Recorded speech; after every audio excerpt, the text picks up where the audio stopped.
Então você está falando que essa. Como a gente chama? Essa consciência. Isso que desce para cá, como essa câmera na profundidade e gruda ao nosso corpo e gera esse mundo de experiências. Isso é o quê? É o nosso eu verdadeiro e aqui é um espelho, é um reflexo do que é isso? É isso? Seria uma dimensão, o mundo material seria uma dimensão ilusória criada para que os seres vivam uma experiência. Tá? Então, como a gente sabe que a gente está em evolução ou não tem como saber? Essa consciência está evoluindo? tem como saber, porque se diz que o máximo da evolução do ser humano são valores, virtudes, sabedoria. E então a você gente tem um norte. tem um norte. O ápice de evolução do ser humano seria um ser humano virtuoso, nobre, sábio, justo. Quanto mais nós nos aproximamos dessa direção, significa que estamos crescendo. Mas isso não muda conforme localização onde você nasce, tempo histórico? Por exemplo, no passado, você ser violento era uma virtude, você matar para proteger seu povo, por exemplo, e hoje em dia tem uma visão mais pacífica. Isso muda ou não? São valores que não mudam conforme o tempo? Você tem uma ética atemporal e uma ética temporal. O que significa isso? São valores universais que nunca mudam. Nunca mudam. A gente sabe que é errado. Pois é. Então você tem uma ética atemporal, onde tem determinados elementos que valem para o homem de qualquer época, e existe uma adaptação disso no espaço-tempo, que é a ética temporal, que muitas vezes comete equívocos. Sim. Então era muito comum, por exemplo, na Alemanha nazista, que um alemão entregasse as forças de segurança onde tinha um judeu escondido. Isso era considerado absolutamente natural. Ah, é? Sim, que era considerado absolutamente natural, estava dentro da lei, tinha que ser feito, inclusive. Então, muita coisa... Não tinha remorso, né? Muita coisa, não vou entrar no nosso momento histórico, mas isso não deixou de existir. Muita coisa que é considerada legal do ponto de vista humano não é normal do ponto de vista de um direito natural. O direito positivo, né, muitas vezes está de costas para o direito natural. Ou seja, a evolução do ser humano se baseia em normas universais, que existiriam ainda que o ser humano não existisse e que não mudam. Tá? Eu sempre digo para os meus alunos para você parar por alguns momentos, um dia, e essa época é muito boa para isso, né? Época de ano novo. Final de ano normalmente quando se faz balanço da vida, né? Faz uma avaliação, ou deveria pelo menos, né? Eu sempre falo para a pessoa imaginar o ser humano que ela gostaria de ser quando estiver lá no finalzinho da sua vida, últimos dias, últimos meses. Você concorda comigo que isso é a obra-prima da nossa vida? A gente trabalhou a vida inteira para construir esse ser humano. Como você gostaria que ele fosse? Que virtudes, que valores você gostaria que ele tivesse desenvolvido? Que vícios você gostaria de ter polido? Quando você olhar para trás, o que você gostaria de ter feito pelo mundo? O que você gostaria de ter acrescentado ao mundo, ao outro, a si próprio? Ou seja, essa necessidade que nós temos de sairmos daqui um pouco maiores do que chegamos. A tônica da vida é crescer. Sairmos daqui maiores do que chegamos. Quando você visualiza com bastante clareza o ser humano que você quer ser, de preferência anota para não perder isso, você passa a ter um propósito, passa a ter um ideal, que é o máximo que você considera que é possível atingir enquanto ser humano. As virtudes que você gostaria de ter, o ser humano que você gostaria de ser. Isso é muito importante, porque aí você começa a saber que tudo que te leva para lá é bom, tudo que te leva na direção contrária é mal. Você tem valores próprios. Imagina, se eu perguntar para você, eu estou andando na direção certa ou na direção errada? Você vai me perguntar onde eu quero chegar, né? Para onde você está indo, né? Isso. Se eu te disser, eu não quero chegar em lugar nenhum, o que é o certo e o que é o errado? Poxa. Não tem. Não tem, né? Não tem. Então você só passa a ter valores, certo, errado, verdadeiro, falso, bom ou mal, a partir do momento que você sabe onde você quer chegar.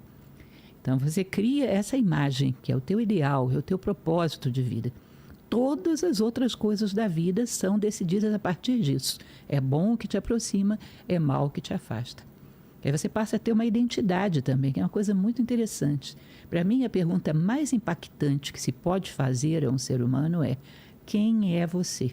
Já parou para pensar nisso? É complicadíssimo. Eu perdi vários momentos da minha vida pensando sobre isso. Porque parece uma pergunta fácil, né? Bom, como assim? Quem sou eu? Mas tenta responder isso. Eu sempre digo para se imaginar que você trouxe um filósofo do passado, sei lá, Platão. Ele veio aqui e te perguntou: quem é você? Aí você vai dizer: bom, eu sou, sei lá, um jornalista.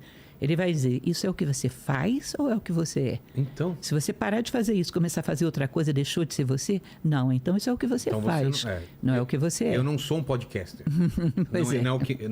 Não é quem eu sou. É o que você faz. Na hora que você quiser, pode passar a fazer outra coisa e não deixa de ser você.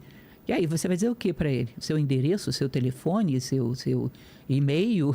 Então... Você fica sem ter respostas. Do ponto de vista clássico, a tua identidade tem a ver com o teu sentido de vida. Os egípcios diziam, teu nome interno está no horizonte. Quem é a Lúcia? A Lúcia é aquela pessoa que no final da vida quer ser muito mais fraterna e justa do que é agora. Essa é a Lúcia. Quando eu sou fiel a isso, eu estou sendo a Lúcia. Quando eu desvio disso, eu estou fora de mim. Estou fazendo coisas que traem a minha identidade.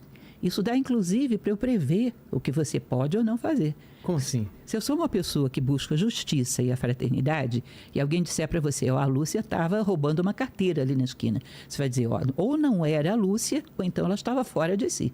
Porque uma pessoa que busca justiça e fraternidade não é compatível com isso. Então, dá até para você prever um pouco o que é pertinente, o que é próprio meu e o que não é. Tá? Então, te dá um conhecimento muito profundo de uma pessoa. Você saber esse ideal, se ela é fiel a ele, se ela se identifica com ele, isso aí é a identidade dela. Esse é o nome interno que tradicionalmente se falava. Mas você está falando de coisas boas. Quero ser mais fraterna, quero ser mais justo, quero ser mais amoroso. E quando a pessoa almeja coisas que não são tão boas, ela está fazendo mal para ela? Ou ela não se encontrou ainda? Porque eu imagino que as pessoas podem... do alto dos seus 30 anos, fazer esse exercício de falar, eu no final da vida, como eu imagino, uma pessoa rica, uma pessoa sábia, eu não sei, o que pode variar de pessoas para pessoas, são conceitos muito parecidos que se perguntar para todo mundo, na real mesmo, eles vão responder mais ou menos as mesmas coisas. Tem um detalhe aí que ajuda bastante, que é a presença da morte. Porque quando você pensa que a morte vem logo depois, tem determinadas coisas que se esvaziam, perdem valor. Exato, dinheiro. Diante da morte, é muito pouco provável que... Bom, eu quero ser a pessoa mais rica do mundo. Que diferença vai fazer? Você vai morrer logo em seguida. Se você conversar, não sei se você já teve essa oportunidade, eu já tive, com pessoas que têm pouco tempo de vida, estão com uma doença terminal. Como que é? Elas têm um foco muito claro naquilo que é válido, naquilo que fez diferença. Relações pessoais. Preocupam-se enquanto elas amaram as pessoas, preocupam-se em restabelecer relações que foram rompidas, preocupam-se em se perdoar com aqueles que elas feriram. Ou seja, elas estão focadas no campo do ser, porque nessa hora é a única coisa que importa. Você não vê pessoas às portas da morte preocupadas em quantos carros elas deixaram na garagem. Isso se torna absolutamente irrelevante. Então, quando você faz esse exercício, você está se colocando diante da morte. Nessa hora é muito difícil que a pessoa vá colocar valores muito materialistas. Aliás, houve uma médica chamada doutora Elizabeth Kubler-Ross, uma americana, que ela tratou a vida inteira de doentes terminais. E ela dizia uma coisa muito interessante, que as pessoas muito materialistas, diante da morte, muitas vezes a consciência se evadia.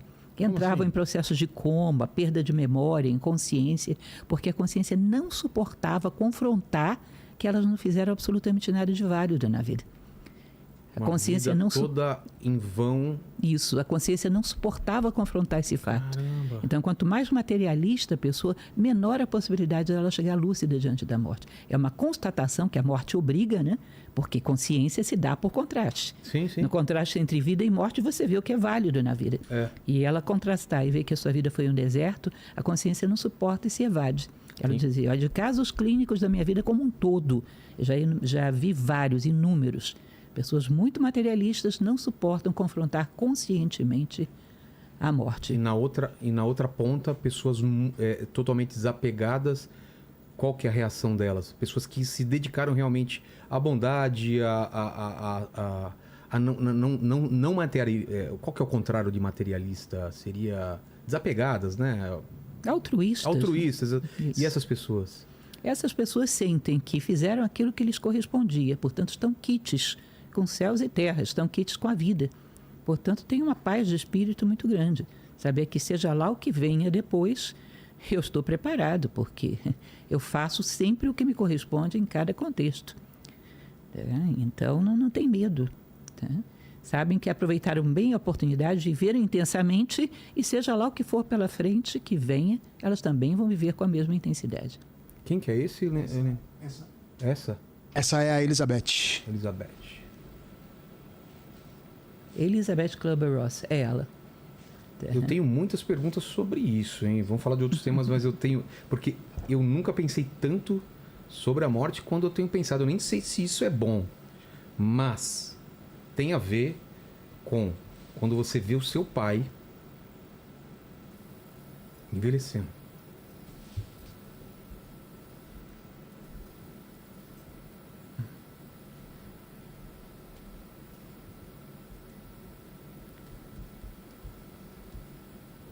E aí, você vê que aquilo está acabando. E você se coloca no lugar dele. E você tem filho. Como alcançar paz ou tranquilidade em relação a isso? Olha, uma das coisas que mais nos geram tranquilidade, porque com certeza esse é um dos momentos mais difíceis da vida. Eu honestamente acho. Você vê o seu pai foi sempre ativo e de repente ele está de uma maneira que você não imaginava. Eu acho mais difícil confrontar a perda das pessoas que a gente ama do que confrontar a própria morte. Mas quando você desenvolve uma relação que é muito profunda, existe uma evidência dentro de nós que há algo que nada nem ninguém pode separar. Muitas vezes a gente interpreta mal aquela história lá do casamento, daquilo que Deus une, o homem não separará. Deus aí significa aquilo que a gente tem de mais profundo, ou seja, a nossa parte mais divina. Quando nós temos uma relação muito íntima, onde um percebe quase que o pensamento do outro, quase que intui a necessidade do outro, nós estabelecemos uma relação que a gente sente que não há nada no mundo que possa rompê-la. Tá? E você percebe que o veículo que ele tinha quando era jovem não é o mesmo agora. E sabe-se lá que veículos virão no futuro, mas que ele, a essência dele, não tem como deixar de ser.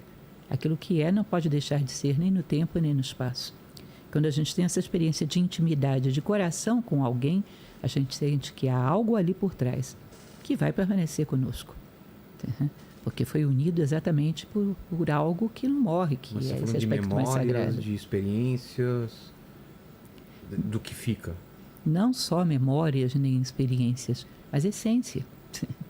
Você sente que foi conectado de uma maneira tal que não tem como ser separado. Essa é uma característica que no nosso momento histórico é muito difícil. Nós conhecemos o amor de uma maneira muito superficial. Conhecemos o amor do jeito que Vinícius de Moraes falava, né? O amor é infinito enquanto dure. Ou seja, é mais uma paixão do que o amor. Pois é, não é amor, né? Disse classicamente que o amor é uma eternidade em si. O amor verdadeiro, ele ou é amor, ou então, se ele é amor, ele é eterno. Ou é eterno ou não é amor. Tá? Então, quando a gente conecta muito intimamente com um ser, a percepção que você tem é que mudará, digamos assim, a aparência, mas essa conexão não tem como deixar de existir. Sabe-se lá quais são os outros processos pelos quais ela vai passar, mas não tem como deixar de existir.